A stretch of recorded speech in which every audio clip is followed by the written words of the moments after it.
Hello, and welcome back to the Lit Cave. This is Brian, and I'm here to do my November 2014 book haul. The lighting is obviously quite a bit different than it has been. We just recently got rid of a lamp, and then all the lights in our ceiling fan burnt out. So it's going to be a little dark in this video. Hopefully we can fix that before the next time I shoot a video. But let's get started. So I'm going to start off a little differently than I've ever started off before, which is I'm going to start off with some comic books. And I was kind of inspired by Liz Loves Literature, who has been doing some comic book hauls recently. I'm a comic book collector. I've had to scale back the amount of comic books that I collect, and I do collect most of my comics in graphic novel form. So I've shown some graphic novels before, and I'll have a couple here today as well. But I do subscribe to a couple comic books. One of them ended this month. It was a short run, and then the other one is continuing to go. So let me talk about those real quick. So the first one is Superman and Wonder Woman. And if you don't read comic books, you might not know this, but currently in DC Comics, Superman and Wonder Woman are dating. They're a couple. And it's an interesting dynamic. When they started the New 52 in 2011, they kind of wanted to change some of the things that we've come to expect from Superman, that he works at the Daily Planet and he's with Lois Lane romantically. So they took those two things away from him, and it's changed his character quite a bit. And the Superman-Wonder Woman dynamic is pretty interesting. They've already said that it's going to be a short-term thing. I mean, although it's been a little while now, but that they're not going to be together forever. But it's interesting to see the dynamic of power between the most powerful man in this universe and the most powerful woman in this universe. Wonder Woman is a very assured woman. She doesn't need any man or want any man to determine who she is for her, nor will she let them. And Superman is pretty old-fashioned in some ways. So kind of interesting to see how they play off of each other. I intend to just get issue number 1, because I try to collect any number 1 issue that has to do with Superman.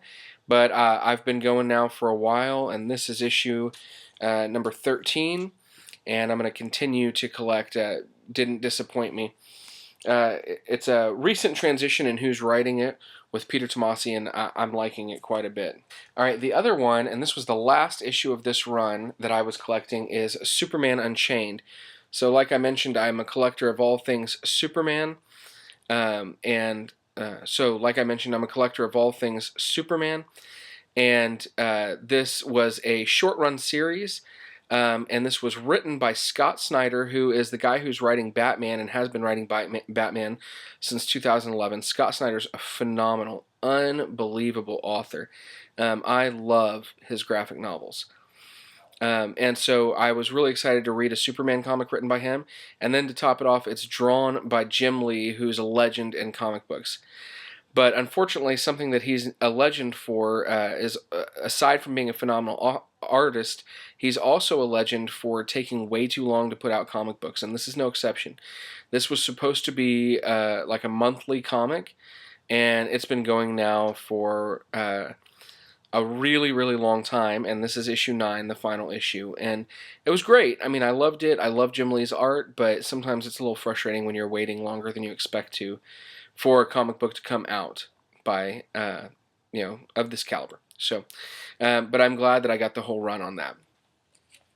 I will say I've really scaled back how many comic books I collect, but Marvel is going to be starting a comic book not long from now called X-Men 92, and that is based off of, this team of X-Men, the X-Men that were in the 90s cartoon that I adored, I loved so much. So I am going to have to go for that comic book when it comes out, at least the beginning, and see how it goes. So I'm excited to read that. While we're talking about comic books, I also got Teen Titans Earth 1. This is a graphic novel. Most graphic novels, as far as comic books go, are a collection of individual issues of comic books, and they put together about 6 or 7, sometimes a little more or less, and they put them in a bind-up and sell them as a graphic novel. However, with the Earth 1 line for DC Comics, that's not the case. These are original graphic novels that come out only in this form. They're beautiful hardback books. It's kind of a different kind of binding than most graphic novels, even hardcovers, typically have. typically hardcovers have a dust jacket and that kind of stuff. This is basically like library binding, printed right onto the hardcover. And so far there have been 3 other Earth 1 volumes. There's been Superman Earth 1, written by J. Michael Straczynski, Batman Earth 1, written by Jeff Johns, and then Superman Earth 1 Volume 2, also written by J. Michael Straczynski. This is Teen Titans Earth 1, and this one was written by Jeff Lemire. And this is really interesting because I've really only been reading Teen Titans since New 52 in 2011, and that team is quite a bit different. And the teams of Titans that you've seen on the cartoon shows are quite a bit different than this Teen Titans team. But I really like the way this was written. Now, at the end of Earth 1, it doesn't really... At the end of this volume, it doesn't really... It's kind of like all build-up for what's really going to happen. But I think I'm going a little bit too far into the story of this. I'll talk about it maybe a little more in my wrap-up. But so I got Teen Titans Earth 1, Volume 1, and enjoyed that. Okay. So now we're going to get into my actual books. So the last book that I bought was at Sam's Club, and it was this, and it's Tolkien, a dictionary. I don't know if you can see all that beautiful leather print. And I've had sort of dictionary type tools that had to deal with Tolkien's Middle-earth world before, but they were very academic and not really super easy to read. This is designed like a typical dictionary where, you have letters. In fact, here, let's turn that page there. Where, you have a letter, and then after that you have everything that starts with that letter. And this deals with different characters, places, swords, that kind of stuff. It's leather bound, and I got this for $10 at Sam's Club. So I was very excited to see that. I'm a huge fan of Tolkien. Okay. I also I had a coupon at Barnes & Noble, and I used that coupon to buy the Bane Chronicles. After having read this last month, I finished the Mortal Instruments series, read the entire Infernal Devices series. I'm very eager to read the Bane Chronicles. Haven't started it yet, but this is a bind-up of short stories, sort of novellas, and some of them are maybe novella length, but most of them I think are just short story length, written by Cassandra Clare and Sarah Reese Brennan and Maureen Johnson. And these are all about Magnus Bane, the warlock sort of supreme of New York, in the Mortal Instruments series, who also appears in the Infernal Devices series. And he's a character that a lot of us have come to love, so I'm very interested to read these short stories and see what I think. So, the Bane Chronicles. There was a week where the Half Price Books put out some amazing coupons, and one day during that week, this was the weekend leading up to Veterans Day. On the Sunday of that weekend, they had a coupon 50% off your most expensive item. So I went in and I bought a new book because, you're going to give me 50% off. I want to get something new. So it was already discounted, but I got The Young Elites. Been seeing a lot of people talk about this on BookTube. I have not read the Legend series by Marie Lu, but I would love to read it, but I figure why not start at the beginning of a series and see what I think. And there's been some good talk about this series, so I'm excited to read it. I haven't read it yet, but I picked up The Young Elites. And while I was there, I also bought a book full price for myself because I had just finished the Mortal Instruments series and just was sort of inebriated with my love for that series at the time. So I picked up the Shadowhunters Codex, and this is kind of a different kind of book. It's not really a fictional book. This is almost like the Hogwarts library books that they put out with Harry Potter, where they're books that the kids read in school and there's notes on them. The Shadowhunters Codex is kind of the textbook for Shadowhunters, and there's notes in here from some of our favorite Shadowhunters as well. So this is more of like something that if you're a fan, you pick up and enjoy, rather than just something you would read through. But I had to get it to kind of complete my Shadowhunters books. Okay, then earlier in that week, there was a coupon for 40% off an item of your choice, And I went in with the intention of finding a box set because they count that as one item, and 40% off of a box set is pretty darn good. And I found one. So what I picked up was the Maze Runner series. Now, these are different covers because these are the British paperbacks of the series, and I'm not 100% sure how I feel about these covers. They're very bright, very, very bright.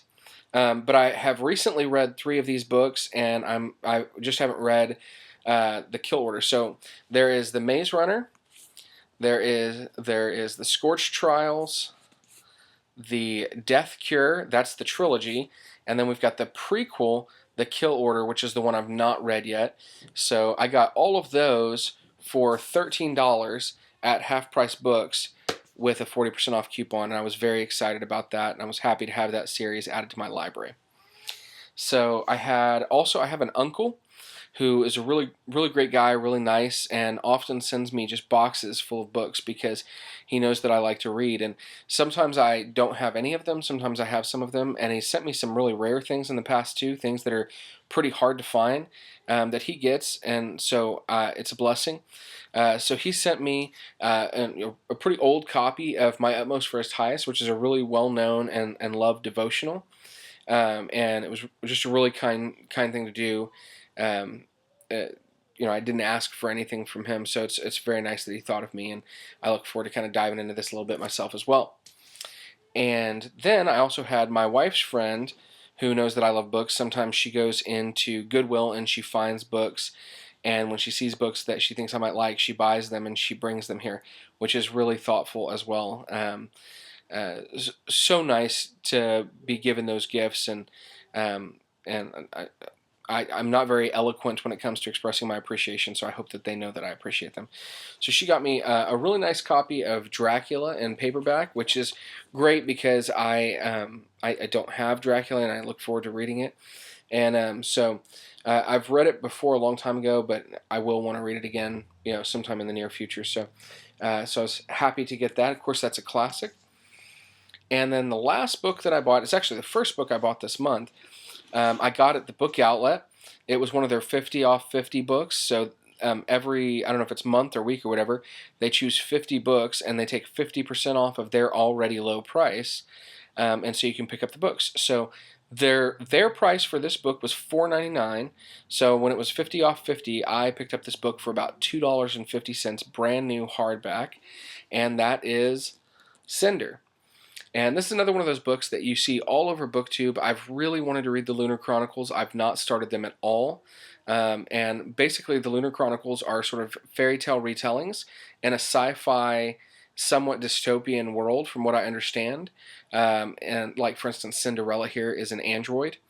And there are sequels to this series already out. There is Scarlet, which is based off of Red Riding Hood. There's Cress, which is based off of Rapunzel. And there's also like a novella that goes in between called Fairest that's coming out before too long, or may already be out. And there's a book called Winter that's on its way in this series. So I'm excited to read this. I've heard nothing but good things, and I really can't wait to jump in. I believe I've got it in my December TBR, which I've not filmed yet. So I'm excited to read that as well. So that was for this month. I had 2 comic books, 12 books that I purchased. That I purchased.